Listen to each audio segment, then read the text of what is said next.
Hi, my name is Sean Cowgill, and welcome to Club Fed True Stories.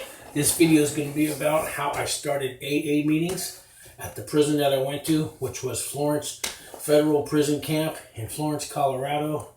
I did a 52-month sentence for wire fraud. I got out about a year ago. I'm still on federal probation. I got a 3-year federal probation. I've been out about a year. I got two more to go. And this video is going to tell you how I stayed clean and sober in prison. I'm still clean and sober today. I live in a clean and sober living house. And how I've turned my life around in prison. And I'm still continuing to do that today. And I also want to let you guys know, if you're watching this video, I went to a prison camp, which is different from a penitentiary, which is different from a medium. It's different than a low. It's different than a supermax. It's definitely different than state prisons. When you go to a federal prison camp, like Michael Cohen or Lori Lofton's going to go to, we have no fences. We have no gangs to join. We have no prison politics, so to speak. We have no bitches. We have no snitches. And most of the guys do not have tattoos. I didn't come out all hardcore, mad, angry. No, I came back with my sanity. Well, most of it. But it was prison. They do take a lot away from you. They take your family, your friends. They take your freedom away. Even though we had no fences, it's still a prison. It's more of a prison of the mind because you can walk away anytime you want. They will catch you. The marshals will catch you. They will definitely catch you. If you walk away from a federal prison camp, it's 2 years added to your sentence. You'll always be behind a fence for the rest of your time served. Some guys think that's worth it. They take off. Maybe they're gone a week. They get caught and they do 2 more years. And they do it in a low. And to them, it's worth it. They do get furloughs in prison camps. I've seen guys get special. Well, when somebody dies, you can go away for a funeral, but I've seen guys get a social furlough for the weekend. I've seen guys get religious holiday furloughs. That'll be in another video. It's a lot of paperwork to do. You can apply for it once every 6 months when you do your team meeting. That'll be another video, but yes, prison camps do give furloughs. But it's a lot of paperwork, and you kind of need somebody on the outside putting in the paperwork for you too. But it can be done. I've seen a guy get 2 different furloughs in my 52-month sentence where he got to go off for the weekend. And it wasn't for a funeral. But that's another story. Today I'm going to tell you about these guys of mine. These are my AA buddies that I went to in federal prison. And as you can see, none of them really look hardcore. None of them, I don't think there's any, maybe one guy has tattoos. We're all over 40. There's a couple guys and young guys there. We're different races. And that's your typical federal prison camp inmate. Although there are some little hardcore tattoo guys, that come from the higher ranks and over 20 or 30 years they've worked their way down to a camp. But I'm here to talk about Alcoholics Anonymous today and how it helped me get through prison. There's a lot of alcohol in a federal prison camp. Unlike, again, a camp, we have no fences. So being no fences, things get in and out all the time. So we're right near a road. Oh, God. A half a football field away from the road, maybe? Less than that.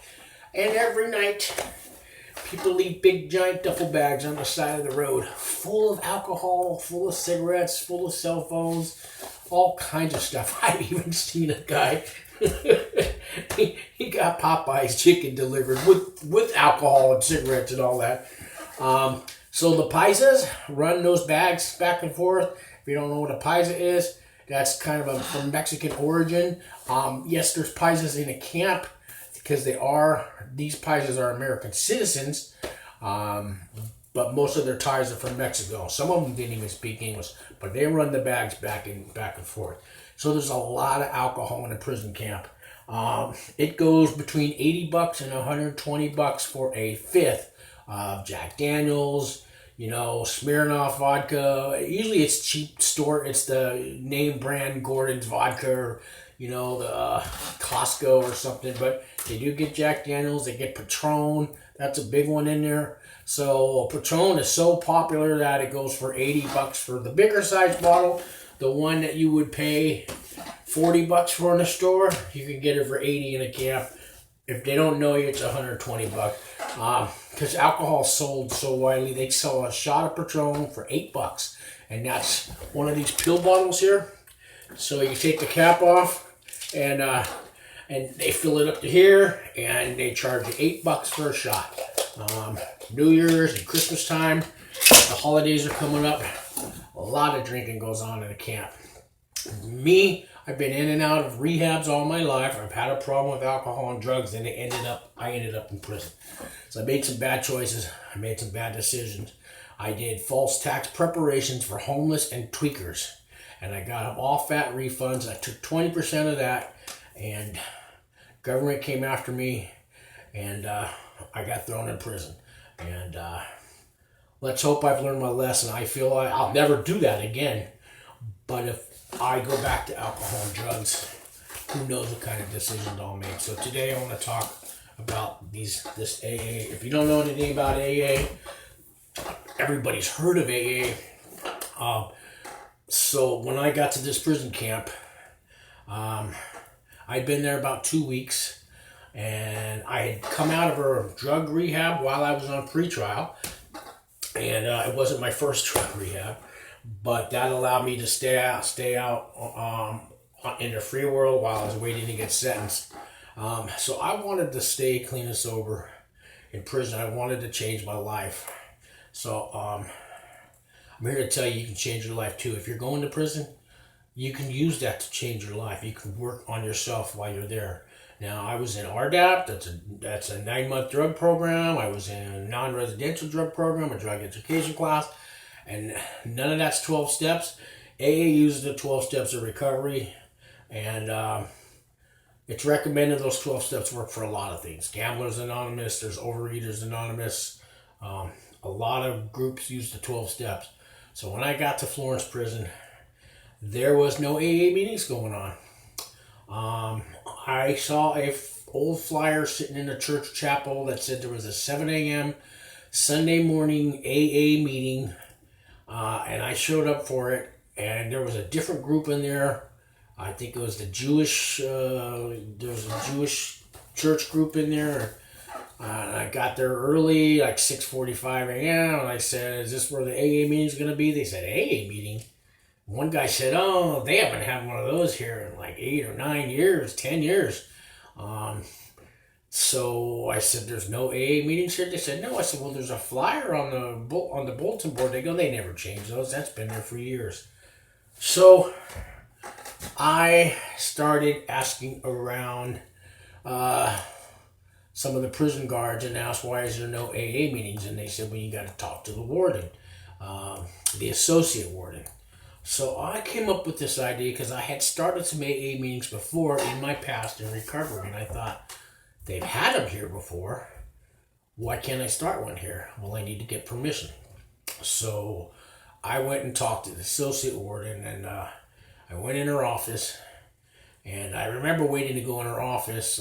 Some guys were, some of the other inmates are going, what are you talking to her about? Because people are curious and they wonder what you're going to go do in there. Some people are wondering if you're going to go snitch. And I said, no, I want to ask about AA meetings. They go, oh, they don't care about that here.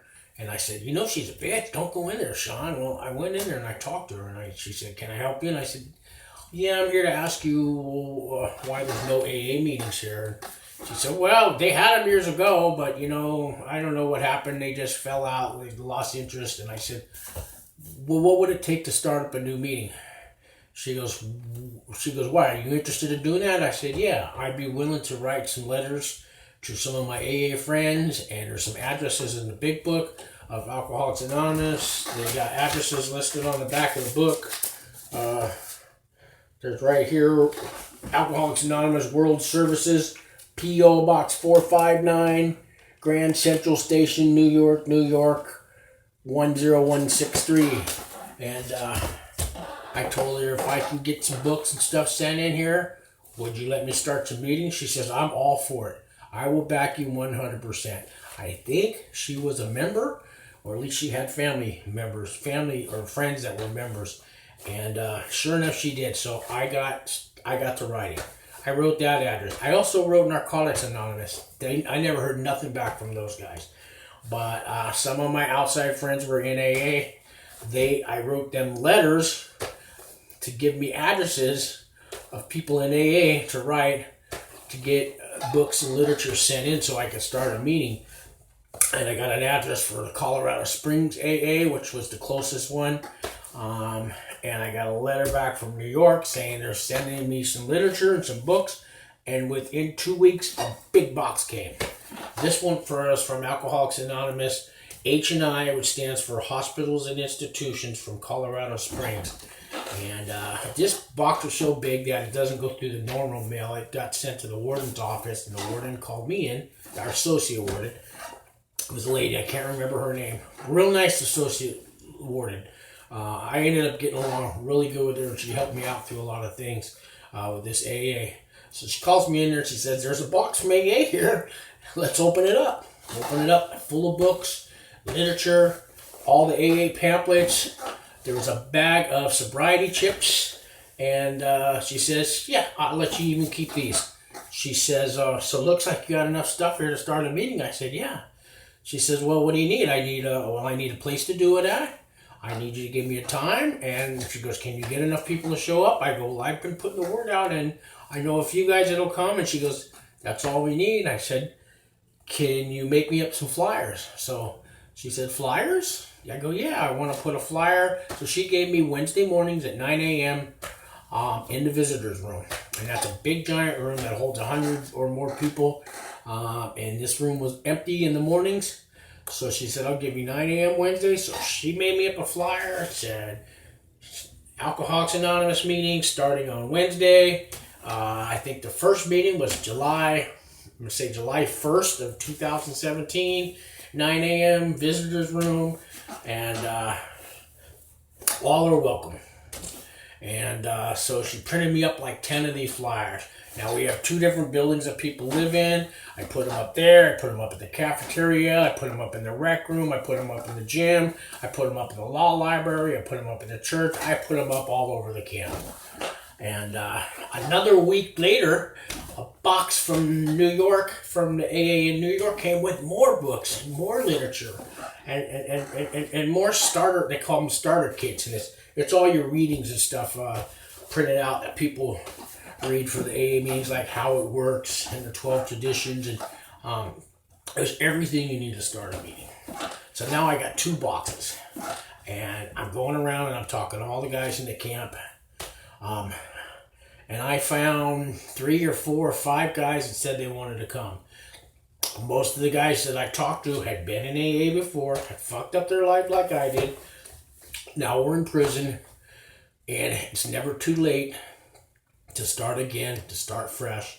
It's never too late to try again, to change your life. So, come that first Wednesday, July 1st, 2017, 9 a.m., I get to the meeting. I get there to the room about 8:30 in the morning. I had told everybody to bring cups for your coffee because I was going to supply it. I put a jar of Folgers up there. They sell sugar cubes in a box. I had a creamer, and I had a few sporks from the cafeteria. There was a microwave in the room, and there was a water faucet. And I went and sat all these chairs in a circle with these little tables in between each chair. I had one big table where I spread out all the literature, all the pamphlets, and I had all the readings, and I had some books laying around, and this big table spread out with books and literature and all that, and I'm sitting there and I'm waiting, and it's about 12 minutes before the meeting, and nobody's here yet. It's 11 minutes, it's 10 minutes, 8 minutes before 9 o'clock came, 3 guys walk in. 2 minutes later, 2 guys walk in. Another guy walks in. Another guy walks in. 8 people showed up for that meeting. And it was like, I don't know, it brought tears to my eyes, because here's this camp. So Was this the first guy? 1, 2, 3, 4, 5. I think this is the first 8 guys. So, if you're wondering where I get all these pictures from, at a camp there is a job called a photographer. And on the weekends, this guy will take pictures for $1 off they take it off commissary. You buy a ticket at commissary for a photograph. You can buy 10 tickets, you can buy 20 tickets.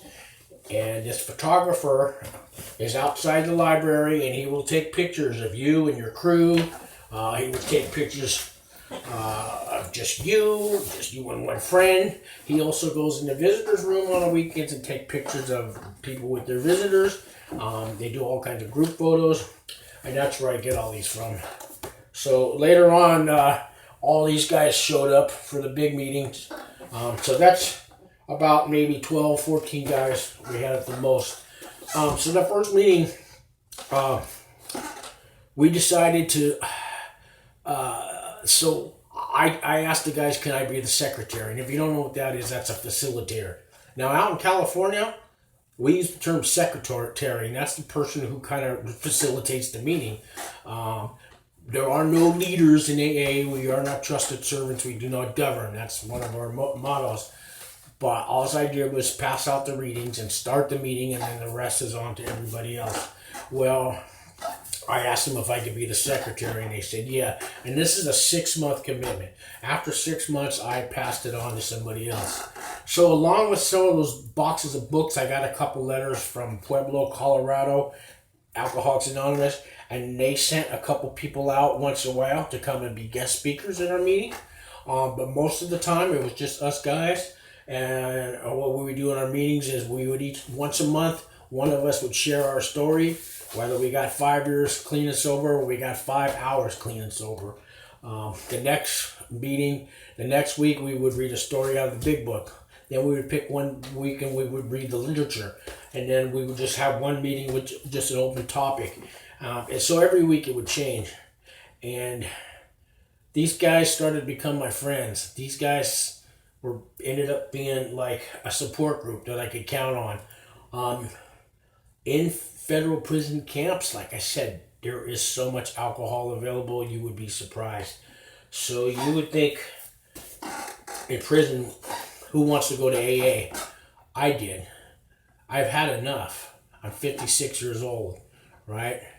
So I was 52 when I went to prison, and it's time I started making the right choices. It's time I did AA for myself. I got to the end of my rope. I lost everything, my family, my friends, all my possessions, all my money, everything stripped to nothing. And I was homeless, living in a sober living shelter, waiting to go to prison before I got sentenced. And I had been stripped down to nothing, which wasn't the first time in my life I've been stripped down. And I've been homeless 3 times in my life. I've been homeless on the streets of the Tenderloin in San Francisco. Those guys, all those tents you see, well, back when I was homeless, they didn't have tents. You're lucky I had a cardboard box. And I've gotten off the drugs and alcohol before, and worked my way up through little menial jobs, and worked up and got a car, got my own place, and got life back together again, and then fucked it all up again. And this last 3rd time after being homeless, I was in prison. So it's time to change my life. So these guys really helped me. I found a guy to be my sponsor in there, a guy named John. I won't give his last name away. We worked the 12 steps together. There's a big step called the 5th step. That's when you share all your life story, your resentments, your hurts, your angers, everything that went wrong in your life and everything you did to other people. You share that with another man. Well, in prison, I decided to share it with the chaplain because it is prison. Some of the stuff you share in a 4th step, in a 5th step with another man, don't want to take any chances in prison. But I shared most of that stuff with John. But there was a few things I shared with the chaplain. And I got through it. So I want to tell you, there was a lot of temptations.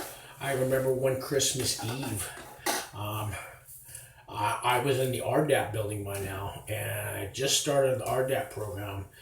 And if you get tested dirty for drugs, or you blow into it, they come by with breathalyzers sometimes. If you blow and you come up drunk, you will lose your year off that you're going to get in RDAP. You lose the 6 months halfway house time you were going to get.